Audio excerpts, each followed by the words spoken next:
கிராமத்து ஸ்டைலில் வெங்காயம் தக்காளி எதுவுமே இல்லாமல் ரொம்ப சிம்பிளாக ஒரு சிக்கன் ஃப்ரை செய்து பார்க்கலாம்.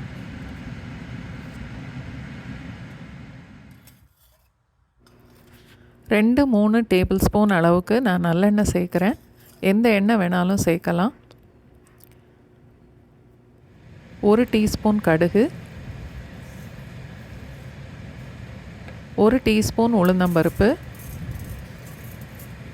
4 இல்லை 5 மிளகாய் வத்தல். காரத்துக்கு ஏற்ற மாதிரி அட்ஜஸ்ட் பண்ணிக்கலாம். 1/2 கிலோ அளவுக்கு எலும்பு இல்லாத சிக்கன் இந்த மாதிரி சின்ன சின்ன துண்டாக வெட்டி எடுத்துக்கணும். தாளித்ததோடவே சிக்கனையும் சேர்த்துட்டு தயிர் 2 இல்லை 3 டீஸ்பூன் அளவுக்கு, 1/2 டீஸ்பூன் மஞ்சத்தூள், அதோட தேவையான அளவுக்கு உப்பு,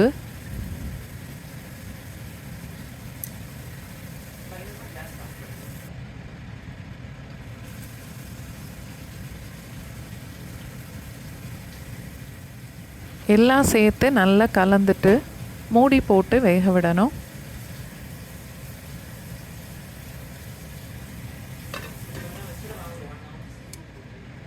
தண்ணி எதுவும் சேர்க்க வேண்டாம். சிக்கன் வேகும்போது விடுற தண்ணியிலேயே நல்லா வெந்துடும்.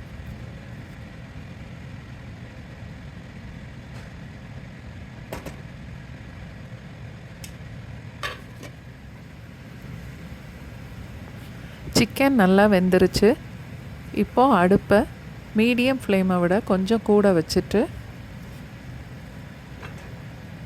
1-2 தட்டின பூண்டு, 15 பல், கொஞ்சம் கருவேப்பிலை, மிளகு, சீரகம், சோம்பு எல்லாமே 2 ஸ்பூன் 1-2 பொடிச்சு எடுத்தது எல்லாத்தையும் சிக்கனோடவே சேர்த்துடலாம்.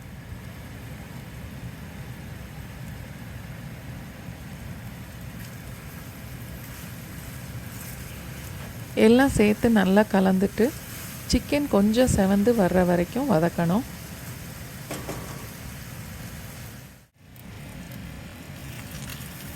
அடிக்கடி கிளறி விடணும். தேவைன்னா 1-2 ஸ்பூன் அளவுக்கு எண்ணெய் சேர்த்துக்கலாம். இந்த அளவுக்கு செவந்து வந்தாலே போதும்.